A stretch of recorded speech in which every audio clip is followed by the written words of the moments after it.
The Powers Project. Cesar, how are you today, sir? All right. I'm doing great, Kurt. How are you? I'm doing great. It's a little later here for me, so I think I'm doing a little better than you because I'm up too early. So I'm still on coffee. I'm still getting my my legal drug of choice in yeah, to get the day moving. that seems to be most people's drug of choice.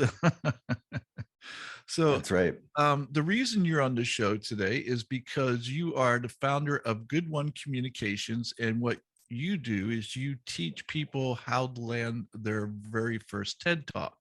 Now, everyone I know wants to do a TED Talk. Like everyone I know wants to write a book. So I was like, Yes. there's a great deal of interest on, okay, how, everyone wants to do one, but they don't know how to do it. And you're the man who shows people how to do those things. But here's the thing, you started off your career as a comedian. And not only Right. did you start yourself off, this was before you even graduated college, but from my understanding, you went to some of the most dangerous places in the world. And I'm like, what a way to break into comedy. They always talk about how dangerous nightclubs are, but I was like, Afghanistan somewhere, I think it might be a little bit more dangerous. That's right, man. Wow. Where do I start with this? Well, okay, here's the story. So as a kid, I was always doing theater and I was in commercials and stuff. I was just the kid that was ready to perform. That was my thing. And so I did children's theater. I did some commercial acting. And then when I got into high school, I remember I always just wanted to make people laugh when I was on stage. I was a theater nerd and whatever, but it was just all about comedy and humor for me. So I got on stage to do an open mic for the first time. I don't know, I was like 17 or 18 years old.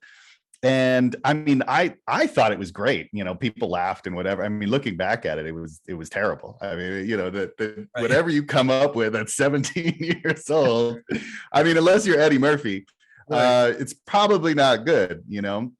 And even if you look at Eddie Murphy's stuff, you go back, you're like, oh, that didn't really hold up. It didn't stand the test of time. Right. But yeah, so I got into college and I started getting paid to do stand-up within a year of starting it. And so it just kind of clicked. And I'm sure it was all my theater background and all that kind of thing.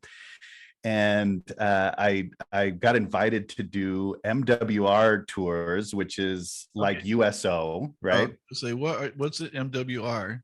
Exactly, like USO. So it's a private organization that essentially, both of them are, that essentially organizes entertainment for our troops overseas. And so I did multiple tours. I went to Iraq, Afghanistan. I went to Bahrain. I went to Djibouti, Africa, and a ton of other spots. And we would go, I mean, they would fly us around in Blackhawks and we would go from fob to fob. And we'd be there at lunchtime. Sometimes it'd be in the evening. Sometimes a show would get canceled because they had something going on. And so you really had to be agile. And I'll tell you what, if you've never tried to entertain people at lunchtime when the sun is shining and they're eating and all you want to do is help them have a good time, I mean, it's killer. And then you hear them like firing rounds, just practice rounds usually. I mean, it's some of the worst conditions, but I'll tell you what, they are the most grateful audience. And I mean, it's just the highlight of my stand-up career, really. Wow. I think the funny thing is like you said, oh, you look back when you were 17 and you thought that it was great, but then you look back and you go, oh, it was awful. But you know what? It's that delusion that gives you the confidence to move forward. Because I was the same way when I was young. I was like 12 and I would stand up and I would give talks in front of people. And at 12, I think, and everybody would come up and go, oh, that was so good. Of course, they're just being nice, but I think I was really good. And of course, I look back and I go, I was horrible. And the fact that Yeah. people came up and gave me confidence made me a better speaker years later. But because if they would come up and go, oh, you sucked, I probably would never spoke again. So, Yeah, I mean, there's something to that, isn't there? But I mean, ultimately, it's like are you getting fed by what you love? And I think, I mean, even when you bomb, as a stand-up, and it happens to everybody, conditions aren't right, you're not ready, whatever those conditions are. I think, for me, it's a compulsion. It's like, I must do this. I have to. And I feel really, fortunate that there's a drive within me that is very clear, even when it might not work or what have you. And I think speaking and stand up in that way kind of went hand in hand, because for me, I did stand up for, I don't know, about a decade or so. I was full time, maybe for about 3 to 5 years. I was full time. I lived in LA. I was also acting, and that's all I was doing. And it's a grind. It's really tough. And I felt at some point I wasn't getting fed in the same way that I used to get fed. And I wanted to actually say more, that I felt like I couldn't say more in stand-up. Like, for whatever reason, this art form felt a little limiting to where I was at and what the things that I wanted to say and do. I wanted to be more clear about the things that I wanted to say. And I lost connection with the audience, I felt. And I still do stand-up and I love it, but I needed to do something else. I just could feel it. And so I started teaching comedy classes and humor at this college, at Colorado College, in the theater department. And it became really successful. There's a wait list. I did it for years. And the showcases were just amazing, like, packed out. And you had these young kids who really were not just doing stand-up. They also had a message. And so for me, I was able to kind of work through what I wanted for myself through this course and watch people do it. And so that did two things for me. One, it let me know that it was possible to actually say the things that I wanted to say in stand-up. And because I saw these young people do it, and I was like, oh, wow, I'm limiting myself. Right. The second thing that it did for me was that I just got this idea about doing a TED Talk, and I was a TED fan. And through the course of teaching others about humor, which, by the way, this course turned into a community course, and then there were, older folks and grown adults who had lived a lifetime of experiences, then coming to the course and doing their own thing. And it just taught me, like, that there was this combination between what we desire, how we want to connect with people, and using a medium like stand-up. And I said, okay, I got my idea. I'm going to run with it. I want to do a TED Talk. And then for like 2 years, I tried to figure out how to land a talk, how to write it. And it was just this really tough process because I didn't really seek help. And I was just like, I can do this. And finally, I went to somebody who's a friend and just this amazing public speaking coach. And she helped me fall in love with public speaking on a whole new level. And then it clicked for me. I got it. I landed the talk like a month after I chatted with her. And then now I'm on my third one now, and I've been teaching others how to do it. And so being a part of helping people say what they want to say and connect with people, it's just, I don't know, man. I don't know how else. It sounds cliche, but it's my life's calling. I love it. I find people who love what they do, whether it sounds cliche or not, it's a truism. It's like it's you just can't say anything more about it. No matter whether it sounds corny or not, that's what makes people happy. So good. That's right. Two things. One, I definitely want to give a TED Talk. I also want to do an open mic night. Mm-hmm. But I think I'm gonna have to get with you in this, because here's the thing: when you tell your jokes to your best friend, all I can get out of them is an eye roll. Like, that was funny. What is he? And so I need somebody who will be impartial and go. Yeah. Now, if you roll your eyes, then I might go, okay. Well, if your friends aren't laughing, that's a bad sign, Kurt. Well, he just likes to give me a hard time. That's the thing. He's the kind of person that will laugh, but after I'm gone, because he doesn't want, so he doesn't want I to gotcha. give me a big head, Well, as you would say. well, here's what I'll tell you. I mean, there's definitely a formula to joke writing, and there are multiple kinds of jokes that you can write that fall into certain categories that create two things: surprise and superiority. And those are the two primary ingredients to making people laugh. So you might be thinking, okay, I get the surprise thing. What is this superiority about? Well, something has to be greater than another thing. Something has to be above another thing for kind of a joke to work. Now, there are some exceptions, but it's pretty rare. And so when you think about, okay, what am I balancing here? What am I kind of attacking? A lot of times when jokes don't work, it's because you're attacking something that maybe people don't view that should be attacked, or that should be inferior to another thing. Right. And so that's usually the first piece of advice that I give. And also, I think when you're first starting out, the soft spot is really just to talk about you and make yourself the target, and or groups, or things that you're a part of. Right. You're a white male, for example. Right. You have a beard. You're bald. All of those things are like prime, for you to go ahead and attack. And if you go on like the Tonight Show or wherever, and you look at the comics and what they do, they have 5 minutes, and most of them you've never heard of. Right. Right. Most of them, they're getting a break, and it's like, okay, what am I going to do in 5 minutes? Well, I'm not going to open with some controversial thing where I'm attacking some, I mean, almost always it's something about them physically. Right. And, we don't notice this as an audience. We just sort of enjoy it. But these are a couple of tips and tools that, go on your way. Let's see what you produce. Right. Come back to me. When I bomb and I come back to you with tears in my eyes. Well, the other thing is, like, unless you've been doing this thing for years and years, you actually don't have a great sense of what's going to work. You don't have a great sense of what your voice is.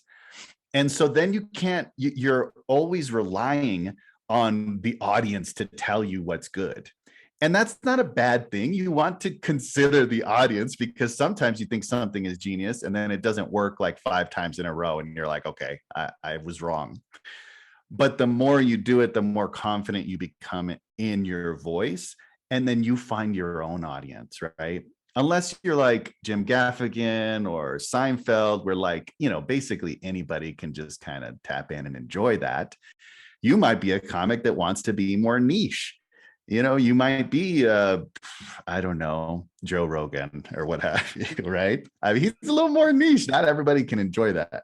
Not everyone can, but the ones who do are as loyal as they can be. There you go. And the same way with someone like Dave Chappelle, just as loyal as they can be, because they appreciate that kind of humor. Right. So yes.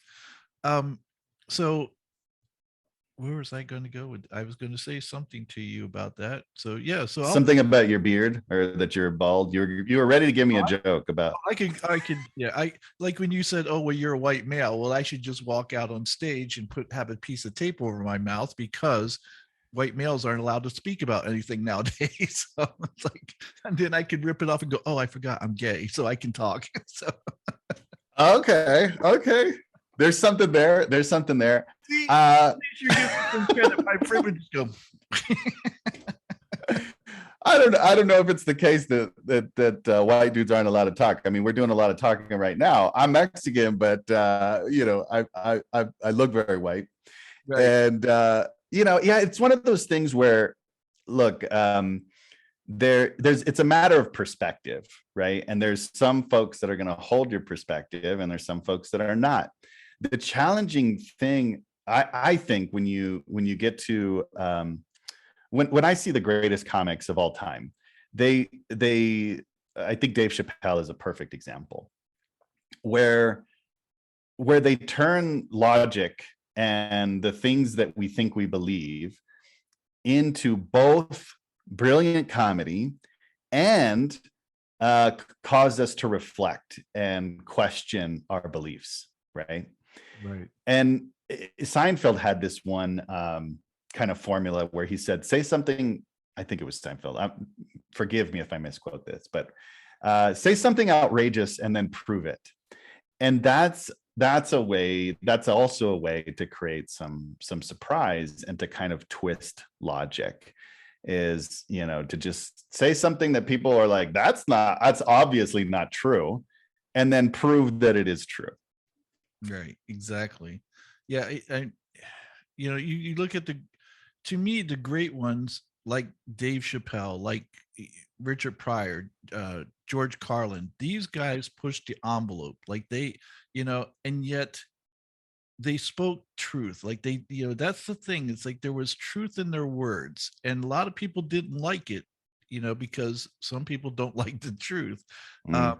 but that's why the people who do enjoy them are so loyal to them, because they know they're not being disingenuous, they're not being bad faith actors in what they're Mm. doing. And so, you know, at least that's my take on it. So I think that's right. I also think that there's a place for art, even if the artist doesn't necessarily believe all the things that they're saying. They're advocating for the right to say it, or they're advocating for the right. right to be able to express. And that's just as important for art as a whole as it is for the artist. And so you see that, and you see Dave. I think Dave Chappelle, you know, did that, especially in Sticks and Stones. And I just, you know, a couple of the jokes in that particular set, I thought, that's not a well-written joke, Dave. And that's, you know, and I don't even think that you like that joke that much, but you did it to prove a point. Right. And of course, the feud continued with him and the LGBT community. I'm curious to hear your thoughts. Did you see the last Of his course. last And hour? Yeah. and while I can't claim to speak for all LGBTQ people, what I can tell you is how I feel, and the people who I know who are LGBTQ and who actually watched it, Hmm. Right. because none of us were offended. None of us. I know trans people. None of them were offended. Now, that's Yeah. not to say there aren't trans people out there who weren't. However, I go, please tell me, if he was so offensive, just tell me one joke that offended you. Hmm. And they couldn't. And then finally someone came up and said, oh, well, he said he was a TERP. And I go, I said, see, this tells me that you didn't watch the special, because Hmm. he said it sarcastically. He was mentioning all the things that he was saying nice about them and all the things that he'd done, and yet he was called a TERP. And he goes, yeah, I'm a TERP. And he was saying it like flippantly, like he wasn't saying he really was. He's just being sarcastic, because that's Right. what they still called him even after all of that. So I go, you didn't watch the special. And Mm. you know, you take things out of context. The media took things out of context. Yeah. And to this day, I still have yet to find one person who can tell me a joke that they found offensive, because the ones who were offended, I truly believe the majority of them didn't even watch it. They just took what they saw in the media and ran with it. I think that's right. I also think, though, that he does talk about a show that he did, I think in DC, where he used a term that he doesn't use anymore and doesn't want to use anymore. And then there was an article written about that. And folks keep going back to this article and this word that he used to kind of prove that he's transphobic, right? And that's the narrative that continues to perpetuate. But again, I mean, I think only a figure like Dave can do this for art, for stand-up, because he carries so much weight and power and has created hours and hours of comedy and had one of the most successful comedy shows of all time. And still there's this tension, right? And still we're trying to make progress. And I think you know, his the most powerful thing I think he said, because there's two things happening. One is he's trying to move art forward to be able to allow us to say things, even if they're misfires or wrong or bad or whatever. And the second is that he's trying to get at this thing where he's like, look, I'm part of this community as a Black man, that I feel like I'm not gaining as much progress as your community, and we need to kind of work together to move things forward together. And that's what I took away from it. And you're right, absolutely. And here's something else I'll add to this. You know, nobody's above being joked about. Nobody. Now, as we talked about, there's punching up and there's punching down, and not once did I feel Dave had punched down. When trans people make ridiculous statements such as trans females have no advantage over over biological females in sports, it's absolutely stupid and ridiculous. You cannot find one person who make these claims who will debate a biologist, because they will lose, because they know their science is pseudoscience, and it's just ridiculous. And when they make statements like that, or any other number of other ridiculous statements, which isn't the majority of the trans community, that's one of the things I need to point out. Most trans people don't believe the nonsense that these activists will push, this agenda that they're pushing. And Dave was calling that out and saying, it's silly, and it's absolutely silly. Joe Rogan has called it out many times. In fact, I forget who the guy was that opened for him when he was here in Orlando, and I went and saw them. I never laughed so hard for so long in my life. It was hilarious. And as gay people, we do funny shit too. We do stuff that we deserves to be laughed at. There's a difference. Back in the early 2000s, I went to a comedy club, and there was a comedian, and he stood up and he's like, "Is there anybody gay in here?" Now, this is the early 2000s. People weren't out back in the early 2000s. And I knew what he was doing. He was trying to get the crowd on his side to be able to tell these jokes, to punch down on gay people. So I stood up and I said, "Yeah, here." And he wouldn't even look at me. And I said, "Here," like he didn't hear me. And he told his joke real quick and got it over with. But I made him comfortable enough to go, "Yeah, don't pull that crap." I don't mind you telling. I love gay jokes. In fact, I tell gay jokes that my gay friends hate, because they go, "That's not funny." And they go, "I thought it was funny." But I can't. Yeah, I mean, I think it does go back to perspective and asking yourself, how much do you want to speak for a community that you're not a part of? Right. And I think that's really the rub for people, is that, like, even if it's funny, they might not be in a place where they're, welcoming to hear it from someone who's not a part of the community. And even within the community, it's contentious, right? Because we know this is a marginalized group of people.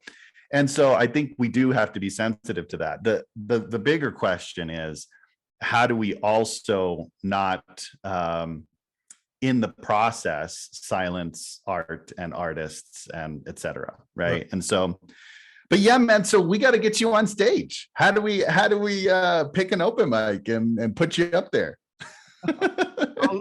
I'll end up doing a Joe Rogan or Dave Chappelle like type set, and then they'll boo me off forever, because I'll be at a gay club when they do it. I think that's a good idea, actually. I think I'll go back and say, don't overvalue the opinion of your audience. Right. But also, I think that when you're first starting, it's really nice to perform in front of an audience that's representative of your experience. That's where I think you're going to get the most love. And so I think that sounds like a great idea to pick a venue like that. I agree. Yeah, I agree. But I'll tend to say things that that some They people don't like. agree with. And again, they're a marginalized group. I get that, but that doesn't give you a free pass to say whatever you want to say. And then if people say, "Hey, that's wrong," and then you call them transphobic or homophobic or whatever, or even misogynistic or racist, just because you say something, you point out the truth, and you call them on their BS, doesn't make anyone those things. It just makes you a liar, and that's how I look at it. So even marginalized people can lie, and they do. So Hey man, yeah, I don't disagree with that. My thing is this, like, you know, everybody's sensitive. Everybody has an opinion, and everybody is out there on the same media sources absorbing the same kind of stuff, which then means that when we have like a curated feed, it continues to create more and more extreme kind of views about the opposition, right? And so then however we present, we have even more evidence for how that person represents the opposition. And so what I don't want to get into is this idea that um, the other, right? The other people are doing this. I mean, because that's all we hear about. And at the end of the day, because I speak on human connection and like that's what I like, that's where I want to live, is I want to understand how we better connect, not how we better accentuate the right. differences or how, you know, how we see other people that aren't connecting with us. So I don't know. And I don't have a great answer yet, other than to say we have to like spend time with people in places that are comfortable and are just about like, Yeah. I don't know, Get you know, to getting know to what, know each yeah, other. get to know. But the thing is I believe we need to start with being honest with ourselves and honest with everybody else. And because without honesty, there's dialogue doesn't mean anything if you're not going to be honest when you have dialogue.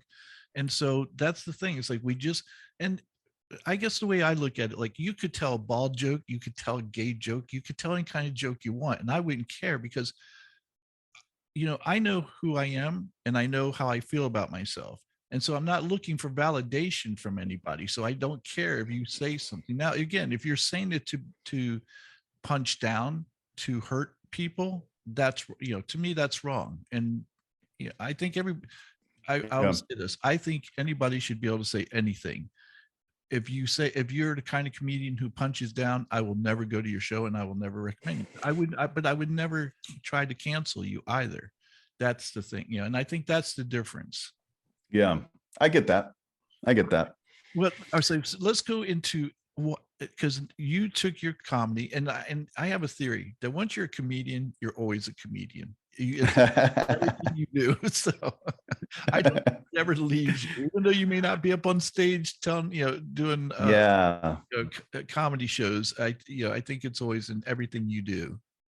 Would that? Yeah, you know how I told you that there's like a compulsion, and I think that's right, especially if you did it for years. I'm not in the same space like when I was doing it full time. I felt like every experience that I had off stage was filtered through a lens of can this be made funny for the stage? And I don't have that constant kind of lens, which is actually a relief, to be perfectly honest, because you become cynical and critical of everything because like I was telling you, one of the primary ingredients of comedy is superiority. So when you're looking for the lens of what is superior to what, in all of your everyday interactions, it all becomes kind of fodder for that. And I think you can lose just being present with someone. You can lose just the experience itself because of that lens. At the same time, I do think that it brings this injection of levity to things that I think are needed. In most spaces, especially now, right? It's tough because how do I want to say this?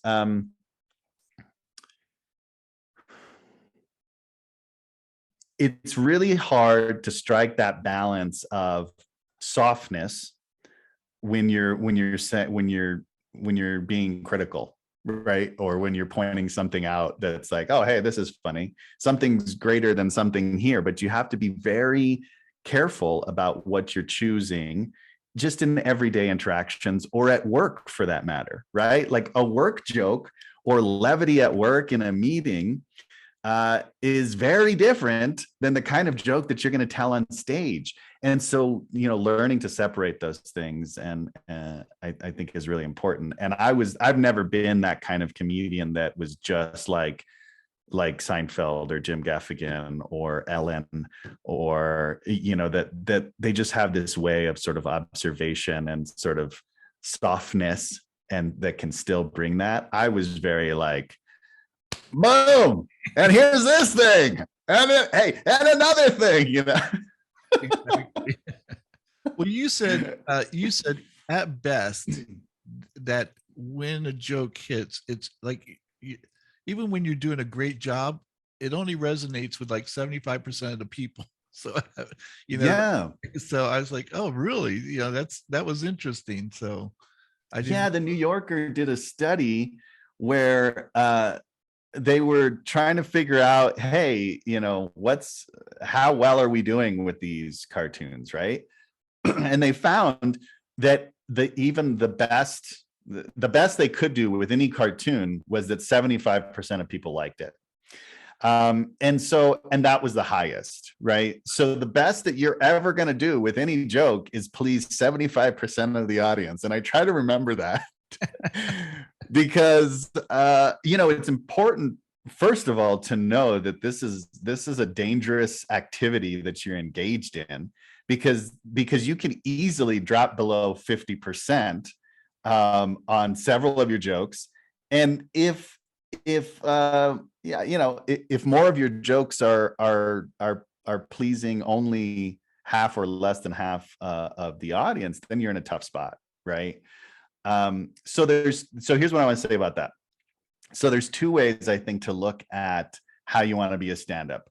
One is people came to see your show, and whatever it is, it's your show. And, if they like it, great. If they don't, great. And there's lots of comics like that, right?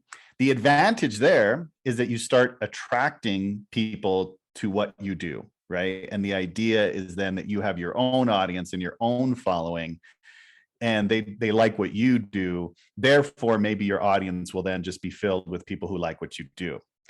The second choice is essentially that you're there to entertain the audience, no matter what audience is in front of you, right? And if they're not feeling something, or if you're in a certain town, or if you're doing a certain convention, you're going to make choices about what kind of jokes you do and don't do.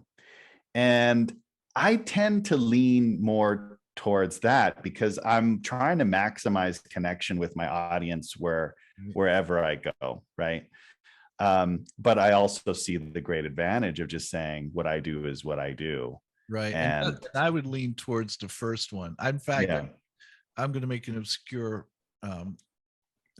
remark here. I'm going to say, have you ever seen Blazing Saddles, the movie? Yeah, I don't know that I've ever seen it all the way through, but I've seen definitely moments of it. There's a scene where Mel Brooks, he plays the governor of the state, and he's surrounded by all these people, and he says things, and all the guys at the table are going harumph, harumph, harumph, and then he sees a guy who didn't give him a harumph. He goes, "Hey, I didn't get a harumph from that guy." And the guy goes harumph, harumph, and he goes, "We're gonna watch yourself." I can see myself standing up on stage. You go, "I didn't get a harumph out of you." Yeah, and that's a tool that can be used, right? Because sometimes do you know how the stage is set in, I guess it was is it the Tonight Show? No, which one did David Letterman do? What is that one called? The Late Show? The Late Show, I think it was. They're Late Show with David Letterman. I think the Late Show is whoever's after it. Oh yeah, yeah. Anyway, so here's the setting for comedy. It needs to be dark, and you don't want to be able to see like everybody in the audience, right? and it needs to be cold for some reason, because then people are like, I'm only paying attention to you. And the environment is really important, for the reason that you want to, comedy's already very hard, as we know. So you want to create the perfect environment to create the reaction and for people to enjoy the show, right? And for example, if people can see other people, they feel more self-conscious about what they're laughing at, and they're less likely to feel just like, I'm just going to enjoy whatever this is and go with it, right? But sometimes folks aren't quite in that spot to just be like, hey, let's have a good time, let's enjoy it. You don't have to judge everything. Not everything you laugh at is going to be a reflection of how humanity views you, right? And so a comedian might say, hey, what's going on over here? What do you, I noticed you didn't like that, and that's a tool to sort of jar people out of this natural thing that we do, which is that we don't want to be judged for what we're laughing at. Right. Yeah. Remind me at the end of the show after we're off air. I'm going to tell you an opening that I have in mind. Okay. All right. Yeah, man. Let's talk about you went from comedy to starting your own company, which is called Good One Communications, which is connecting people through communication. And and like I said, you've done a couple TED Talks. And so because of you going through the trials of what's right and wrong and how to get on there, you figured out the easiest path so other people don't have to make the same mistakes you made. And so you teach people how to land their first TED Talk. My question is why do you think so many people want to do TED Talks? Let me just tell you a quick story. I was at one of these I don't want to say he was a get rich quick scheme type guru, but that's what it was. That's what it was. And the guy's very good about what he knows, but then he goes off and he doesn't stay in his lane. And then there's some slickness in there as well. But there's some validity to what he says and some value to what he does. But he does this stupid thing, which I go, in fact, when he did it, I knew what he was doing right away. And I go, this is the dumbest thing. He fakes like he's having a heart attack. And he says, can somebody please take my place here? And I look at all these people, they're all men, mind you, but they all there must have been 5 or 6 guys who stood up, go, oh, I'll do it. And I'm like, wait a minute. You're here to learn, but you're ready to take that mic and teach people. And so I go, there's this innate thing that I think everybody has, that they think they can teach somebody something. So, I think that's why everybody thinks they want to write a book, and that's why everybody wants to do a TED Talk. What is your thought? Interesting. Well, for me, I can only speak for myself. I will say that coaching and teaching has just been a part of my spirit. And I've coached kids tennis. I've taught in a high school. And for whatever reason, I feel fed by feeding others, right? And I think that there's this misconception about teaching and coaching that is like, I have the answers. No, it's encouraging and motivating people to find their answers. And so that to me is what I'm connected to, is how can I help you make you better? And I know that in my life, I've had tremendous coaches and teachers that have done just that, right? However, and there's different methods and ways to do it. And I've always thought like a great coach, a great mentor, a great teacher finds a way to connect with whoever it is that they're coaching, teaching, mentoring, and it's not going to be exactly the same. And that's what's so beautiful about the process to me, is that I'm learning just as much or more. I'm being fed just as much or more through that interaction, through discovery about who this person is and what motivates them.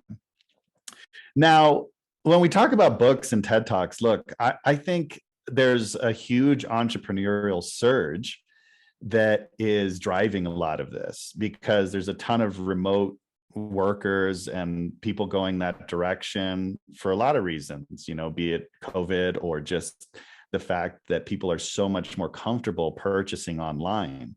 And what it does is it gives you credibility, right? And what I try to avoid is a relationship where my mentee, or the person that I'm coaching, is only interested in credibility, right? Because if that's the motivation, then your content, your message is secondary or even non-existent. And if that's the case, we're not the right fit, right? So if I start to get into that feeling where that's what this is about, I have to dig and I have to get to the heart and allow them to see that this isn't going to work unless there's something authentic behind it that they actually want to share and to give. If there's nothing to give, there's no reason to do this thing, right?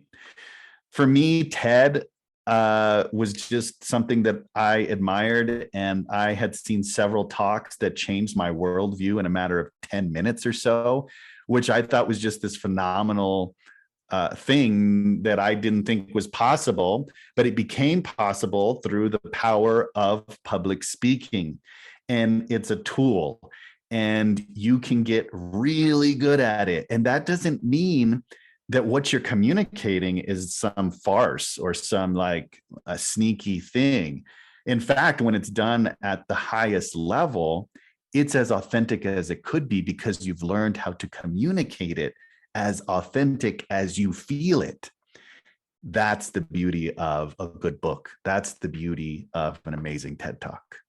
And I don't want to sound like that I'm saying that people shouldn't want to write books or do TED Talks, because I believe everybody has experiences out there that are worth showing or giving to others. And I believe that that there are people out there that will resonate with you but won't resonate with me, and vice versa. Mhm. So we could be talking about the same thing and they might hear you and go, wow, I get it, and they might hear me go, what's he talking about? So, and we could be Yeah. basically the same thing. It's just personalities and things of that nature. So I think everybody should, if you feel like you have something to add to to society, that there's experiences that you should write that book, or you should attempt to do the TED Talk. And I think it's imperative that they see someone like you to clarify that story, because you know I'm sure many people are like this. Like I had like three different stories I was thinking like I could do a TED Talk on, and like with the different experiences I've had in my life. And I used a gentleman who was a guest on my show. His name is Robert B. Foster, and he teaches people how to find their story. I was amazed because I thought I knew the story I wanted to tell. When I got done with his course, it wasn't the story I wanted to tell. I had no clue that was the story. And yet it made so much sense after I was done with Mhm. this course. And I go, Yeah. this is the story. Now, what I need to do is have someone like you to refine that story, because Yeah. I can find the story and go, okay, this is the gist of it.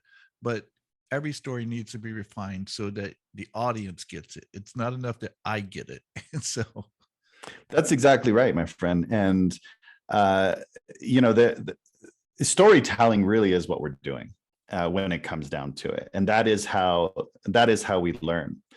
When you can create a narrative and a story that fits your message, and there, I mean, one of the nutty things about this is that there's this infinite number of ways in which you could communicate something.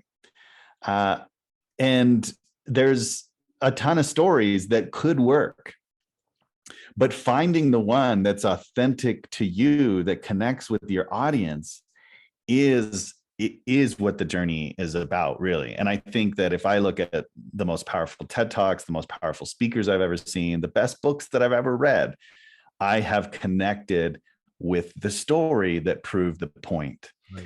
And then that point and that message illuminates for us in a way that it couldn't possibly if it was just told to us, or if it was just like, here's what you should be doing because right? I mean, that's what our parents did. That's what teachers did. I mean, and we're still trying to learn like how to undo those things and not how to repeat those mistakes. But I think, again, for me, the power of communicating something effectively and persuading people is about story and finding that story. And for a TED Talk, I don't know. It's just like that right now. That's like what I'm super into and passionate about. And I just love it. Well, I'm going to tell you another reason why people should consider talking to someone like you and taking your course, simply because not only will you help refine their story, but there's ways to tell that story, as you mentioned. And one of the things you said is that humor will elevate the impact of your speech. Well, as you clarified earlier, comedy's hard. So it's like, so it's not just a joke you tell, it's how you tell it, it's your timing, it's everything. So if you're going to add a joke into your speech, you probably should know how to do it properly. Otherwise, you don't want to Yes. you don't want to bomb with a joke on TED Talk. So, and so Yes. like, for instance, what kind of joke do you tell? And you said something about a joke that's incongruity and an unspoken truth. What do you mean Yes. by that? Yeah. So you're talking about my second TED Talk, and what I wanted to do in this talk was to have one tangible takeaway, and it's about a 5-minute talk. And so my thing was, okay, if I'm going to pick one thing that you can do, one little trick, call it a formula, that you can use in your public speaking, because this is a need. I mean, we've all seen somebody go up and make a toast or give a speech, and they open maybe with the joke, or they try to slide a joke in there, and it's like, that didn't work.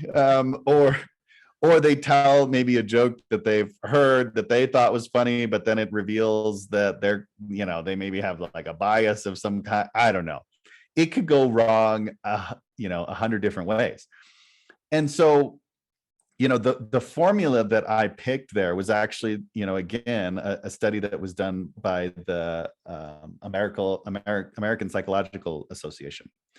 And the funny formula essentially is using incongruity, things that don't go together, to create surprise. But also the combination of telling a truth, or a revealing truth, a truth that might be there but isn't being acknowledged, or something like that. The combination of those two things is most likely to produce a really great joke. And so just knowing that, I think, helps people go, oh, those are the tools that I can use to then create something myself. I wanted to both allow people to joke right, rather than just, repeating a joke that they heard, but then also have a good chance at success. And so the tool also that I suggest is just what I told you earlier, which was like, what's true to you? Can you talk about yourself? Can you be the target? That sort of a thing. Again, when we look at people that are just entering into this, just trying to give it a go without a ton of experience or zero experience, that's the go-to. That's my takeaway. Do you remember the joke that I used as an example? No, I didn't. I'm sorry. I don't either, now that I'm thinking about it. No, it was I think it was Rodney Dangerfield. Oh, that's and, right. Yeah. And I was going to tell you, you do a really good Rodney Dangerfield. I thought it was very good. Do you remember the joke? Respect. Do you remember the joke? Let me think if I remember the joke. Oh my goodness. I remember it now. You do? Yeah. Okay. All right. You tell it, and Okay. then I'll tell you it if you remember it correctly. My wife and I have been happy for 20 years, and then we met. That's right. My wife and I were happy for 20 years, And then we met each other.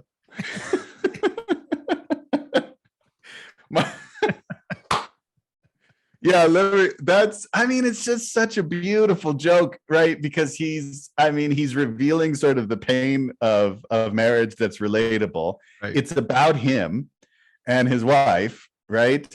And there's this incongruity that he's creating because we are expecting that they were married, right?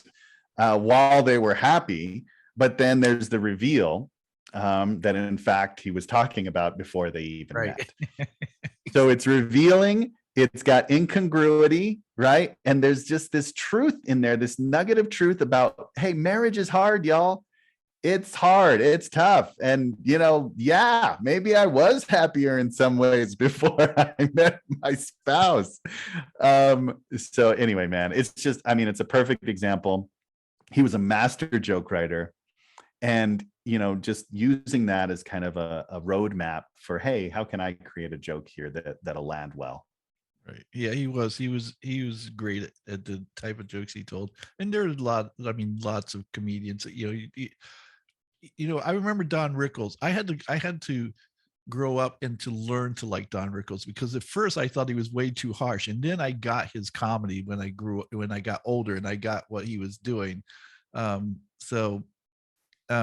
It was, and so that's the other thing too. As we get older, we, our sense of comedy tends to change as well. Because, like you said, Eddie Murphy, even his stuff, early stuff, we look at it now and we go, oh yeah, it didn't land as well as we thought it did back when I was that age.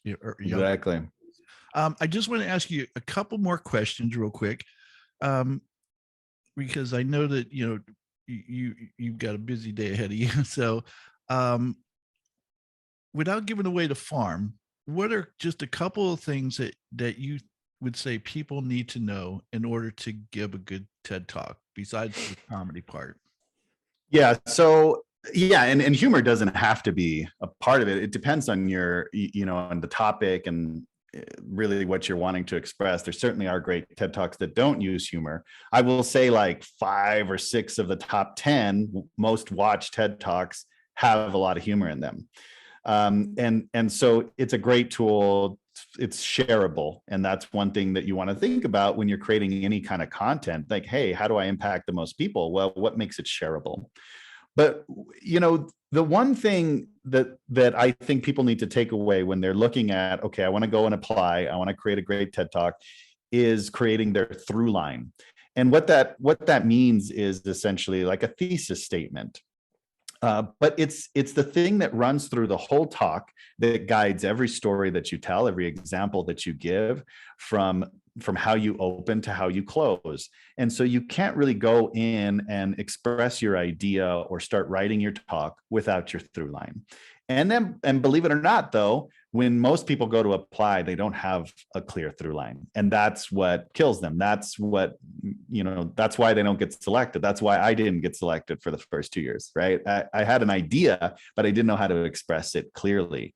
And actually, my idea wasn't what I thought it was at the end of the day, because I didn't do the work initially to clarify it. And so, what does that mean? Well, if you look at Brene Brown's talk, which is one of the most successful of all time, hers on the power of vulnerability, her through line essentially is, we need to stop running away from vulnerability, and we need to start leaning into it.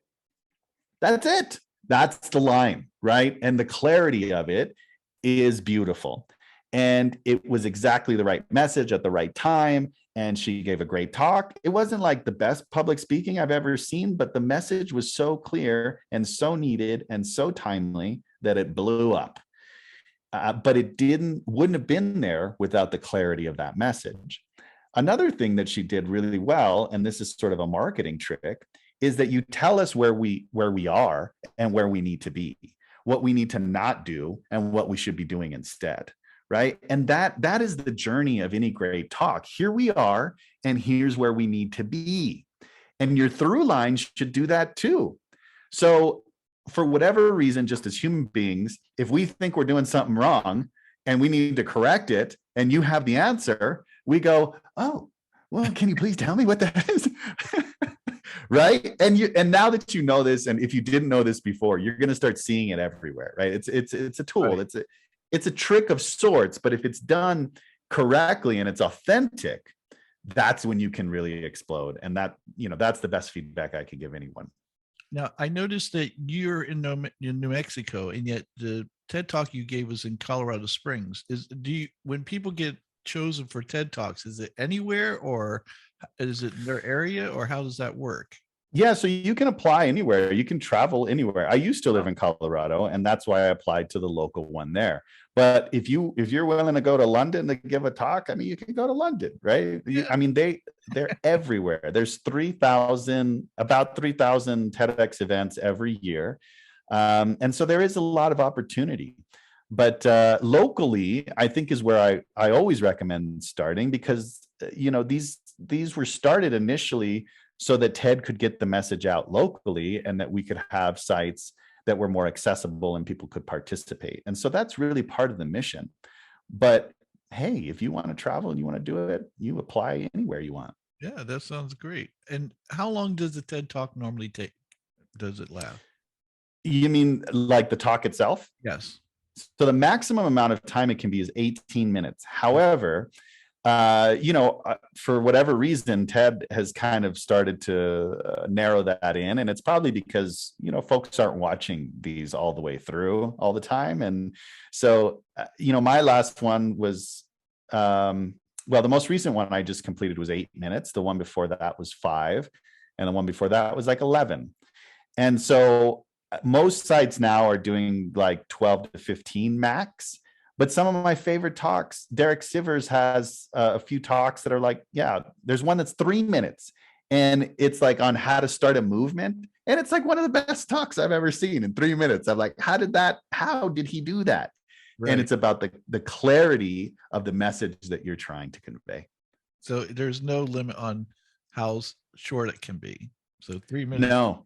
Okay, very good. Well, listen, it's been a pleasure having you on the show. So before you go, how about telling everybody where they can reach you? Because I guarantee you there's a lot of people out there who go, yeah, I want to do a TED Talk, and they should probably talk to you first. So how did they get a hold of you?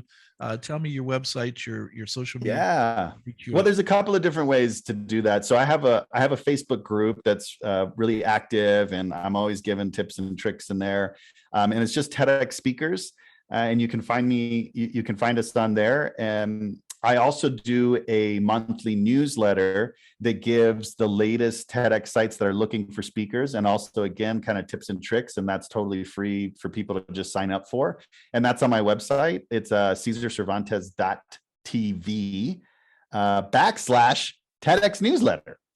And so, that's where I would go if you really just want stuff sent directly to your email. Not all of us are playing around in Facebook groups, right? And then my handle on all my social media stuff is just Mr. Mr. Cesar Cervantes. So Mr. Cesar Cervantes. Okay. Well, as always, folks, I'll make sure those links are listed below, so that way you can just click on them. And if you're driving a car, you don't have to stop, or you don't have to try to write this down while you're driving. Okay, so we'll make sure we'll have those links below. So Cesar, it was a joy. Thank you so much for joining us today, and for all the tips and advice and the humor that you provided today. Thank you. The pleasure was mine, Kurt. Thank you so much for having me. It was my pleasure. All right, folks. Well, that's our show for today. Thanks for joining us. And as always, I had a new thing I was going to tell you people at the end, and I forgot it, but I'll remember it and write it down. Stay safe. Take care. And there was something else. Oh, be kind to one another and to yourself. Bye.